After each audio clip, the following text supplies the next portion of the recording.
2002 সালে ইন্ডিয়াতে আক্রমণের জায়গায় 1707 জন সন্ত্রাসী সেই সময় নিহত হয়েছে, তার মধ্যে 508 জন অন্য দেশের নাগরিক।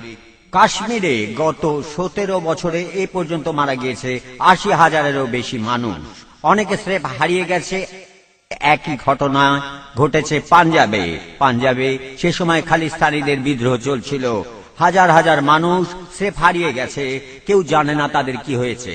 এমনকি এখনো এই কয়েক বছর আগেও বিয়ার নদীর পাড়ে অনেক লাশ, অনেক কঙ্কাল, অনেক মানুষের হাড়গোড় পাওয়া গেছে।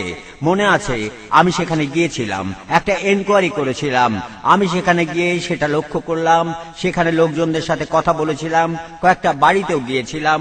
বেশিরভাগ বাড়িতেই যুবক বা তরুণরা কেউ নেই, বয়স্ক লোকজন আছে, বাচ্চা ছেলে পেলেও আছে।